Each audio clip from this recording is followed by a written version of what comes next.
my nation. For maintaining a class of strength, 20 to 30 students, we need a class monitor. But here, the Prime Minister maintains the whole country. And he always has to think how to take the country in the first position and how to make it well developed and skilled. Now, coming to the topic, if I were the Prime Minister of our country, India, then I would be dedicating all my efforts to build a nation where each and every citizen would be having an opportunity to thrive their lives. As the Prime Minister, my focus would be more on these 5 current major issues of India: education, environment, technology, poverty, and the healthcare. My first and foremost priority towards the development of our country, India, would be education.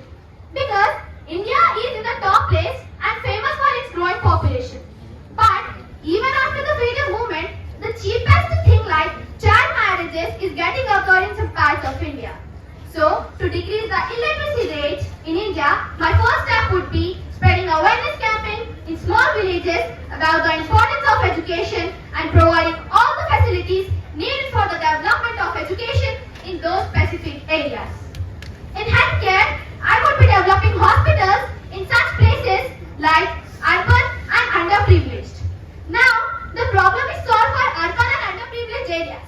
But what about the people who are living on roads, who sleep on footpaths, and the people who live in small buses? Because we people who are skilled and know how to treat our body are taking the treatment. And the villagers too are going to the cities and taking the treatment. But what about these people? Simply, due to not getting the proper treatment or not getting the treatment, these people are losing their lives.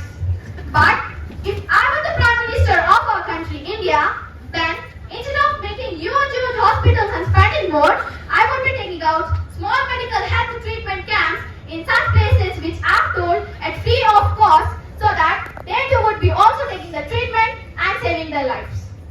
Environment. Anyhow, we people are brutally damaging our motherland by using a lot of plastic and releasing out harmful pollution. So, to protect my nation from these disasters, I would be implementing strict rules against the usage of plastic and using 4R principles to reduce it. To stop pollution, I would be replacing normal vehicles with the electrical one and suggesting maximum number of factories, and that too in such places where there is no scarcity of greenery and water. Technology. Technology is spreading everywhere. Many of the countries like South Korea, Japan and China are using technology to develop their nations. So, instead of thinking a technology is a boon or a bane, I would be using technology in development of our nation. Like, as we all know, India is famous for its cultural heritage. And we all treat our farmers comparable to soldiers. We all know how much tough the farming is. So, to help our soldiers, I would be adopting automated irrigation system, weather forecaster, and many more systems like this. Cybercrime is also a major concern growing in India. For prevention, I would be creating cyber reporting portal, secure coding processes, etc. Poverty. Poverty is the major and the complex problem which always arises in India. So, if I were the Prime Minister of our country, India, then the above developmental futures which I have told